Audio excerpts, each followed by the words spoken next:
So there's conflict, political conflict, religious, legal, cultural conflict between the so-called returnees and the so-called people of the land. This comes to a head in Ezra 9 and 10. At the end of the book, this is a very important passage that I find to be, frankly, horrific. Ezra here is speaking in the first person and says that they have learned that the people of Israel, including the leaders, have not separated themselves from the people of the land with their abominations, from the Canaanites, the Hittites, the Perizzites, the Jebusites, the Ammonites, the Moabites, the Egyptians, and the Amorites. They've taken wives, and they've had children, and thus the holy seed has mixed itself with the peoples of the lands. That's a term I want you to notice, holy seed. Who were these people of the lands that the holy seed of Israel was mixing with? Canaanites, these are the pre-Israelite inhabitants of the Promised Land. The Hittites were Bronze Age inhabitants of Asia Minor or Turkey. Jebusites are Canaanites. They were the Canaanite inhabitants of the city of Jerusalem before David took control of that city in the year 1000, let's say. So this is 500 years after David. What are the odds that there are women in Jerusalem 500 years after David who are still identifying themselves as Jebusites? No chance. These are anachronistic terms. These are out-of-date terms. They're not being used by whoever these people were. We don't know who these people are. These terms are being applied to them in a derogatory way. These are slurs. We know that they are not part of the group that came from Babylon as part of this restoration. They're part of these peoples of the lands who have more of a diverse ancestry, perhaps, but we don't really know what that ancestry is.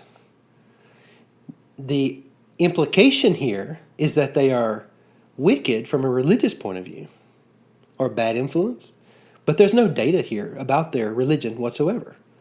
The only thing that we know about these people is that they do not fit into the narrow definition of Israelite identity that is being promoted by these Babylonian returnees. So now we're talking about the question of identity. And when we talk about identity, we mean partly what are the boundaries that divide us from them? What are the markers of that boundary? Dress, language, custom.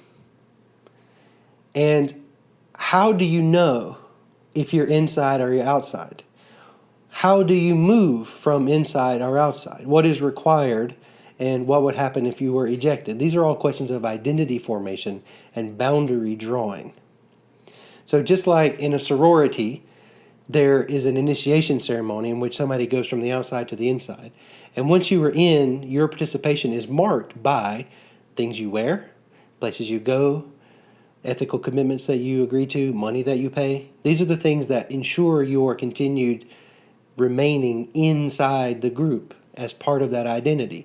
Religious groups, churches, might have very porous boundaries, which you can wander in and out, or they might have very strict boundaries, which is it's hard to get in, and once you're in, and if you're out, then you're done.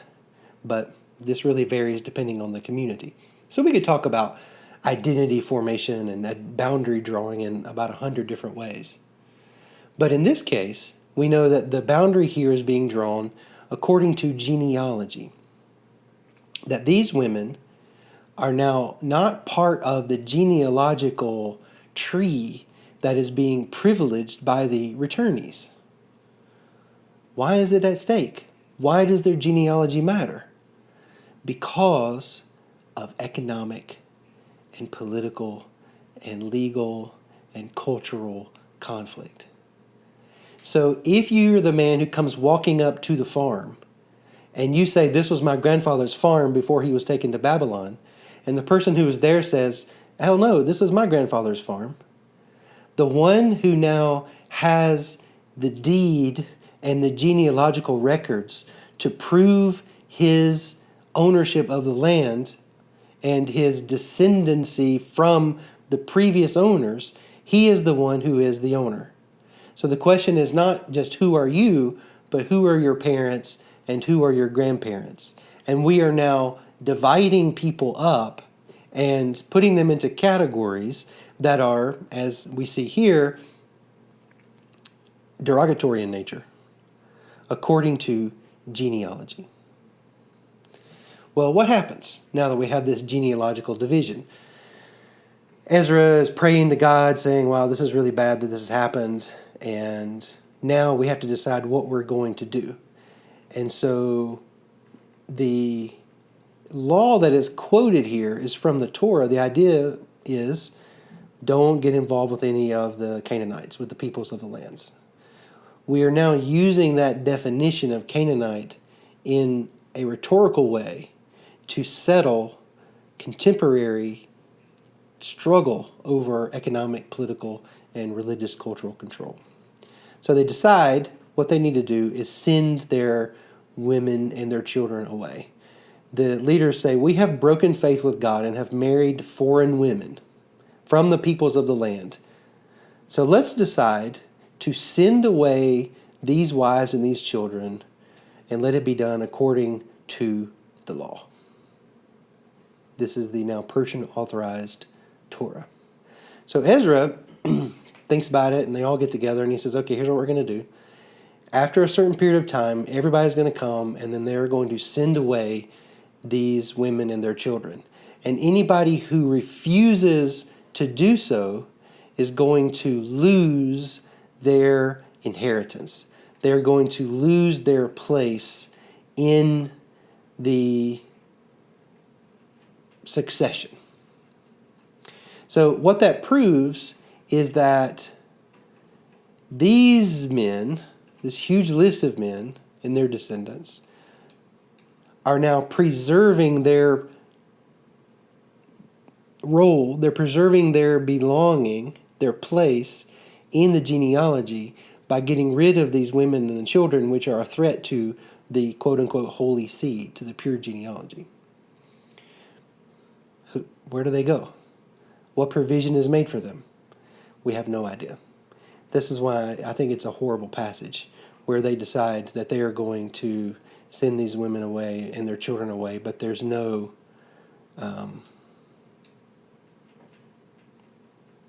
interest in the women. The text doesn't seem to care about them whatsoever. Now, this notion of using genealogy to divide people up is very familiar to me, having grown up where I did in the American South. When I would mention to my grandmother about a friend that I had, she was interested not only in who they were, but who their parents were and who their grandparents were. And if I had a friend whose grandparents were not entirely reputable, or whose grandparents were, heaven forbid, part of a different race, then that person, by virtue of their genealogy, was not considered one of us. And we didn't have open conversations about this, but this was the kind of thing that was made very clear growing up. Even now, Southerners love to play that game where when you meet somebody, you try to find out, did our parents and grandparents know each other? And which of your relatives do I know? And which of your neighbors have I come into contact with over the years? So that this idea of larger family and genealogical, generational belonging is at the heart of Southern identity. And you're crazy if you don't realize that the Southern obsession with genealogy and parentage and ancestors is not fundamentally connected to race and racism and the attempt to keep the whites white and the non-whites out. This is all part of social, political religious, cultural conflict. And the establishment of control, the establishment of dominance, the control over resources and political power that is held and maintained and enforced through an emphasis on genealogy. Now I want to compare this text with another text. This is in Isaiah 56.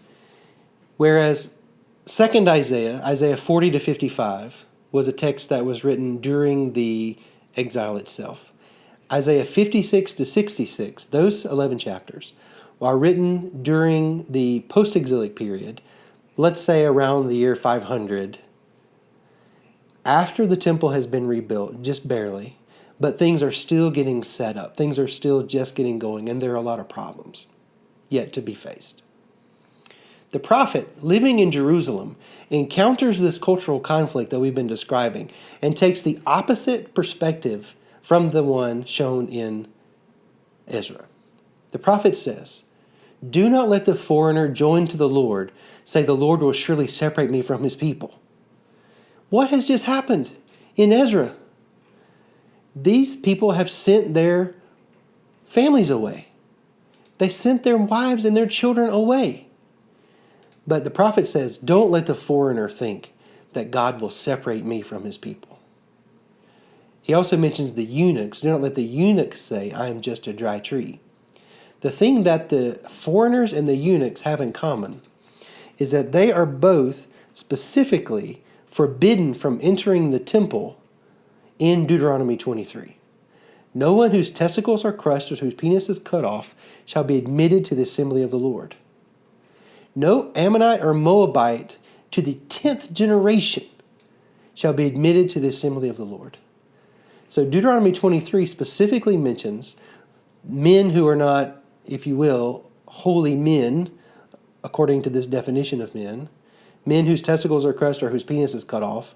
Eunuchs are not allowed into the temple, and foreigners are not allowed to 10 generations. 3rd Isaiah is taking the other position. He says, no, God cares about foreigners and eunuchs. To the eunuchs who keep my Sabbaths, who keep my covenant, I will give in my house and within my walls, in the temple, a monument and a name better than sons and daughters.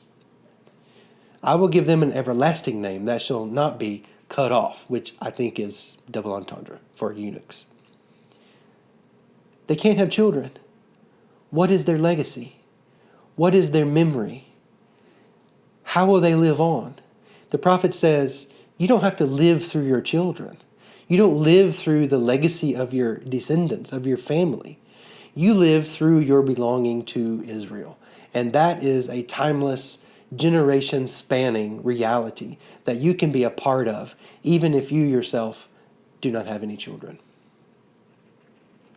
The foreigners who join themselves to the Lord, to minister to him, to love the name of the Lord, to be his servants, who keep the Sabbath, who hold fast the covenant, these I will bring to Jerusalem, to the temple, to make them joyful in my house of prayer.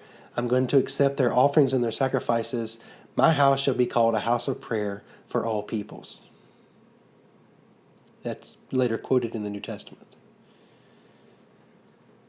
The foreigners who are serving God are welcome as part of God's people, as part of the community. Instead of genealogy as the determining factor of inside-outside, either who your parents were or which children you could have, the prophet says the thing that determines belonging, the thing that determines identity in the community among the people of God is the covenant. Do you worship God? Do you love God? Do you hold fast to the covenant? If you do, you are welcome. The prophet goes even further. He says, look, I've gathered the outcasts of Israel. I've been bringing them back from Babylon. But I'm going to bring others to them besides those already gathered. The prophet has seized on this idea of God as Lord of history and made the leap that says the hope of Israel is not the hope only for a narrowly defined genealogical group of people, a family, even one nation. But the hope of God is for all of the world. The hope of God is for the redemption of all of creation.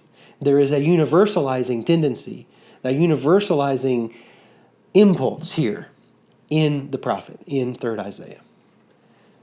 It seems to me that if we're talking about belonging, if we're talking about identity, maybe it's race and segregation in the church.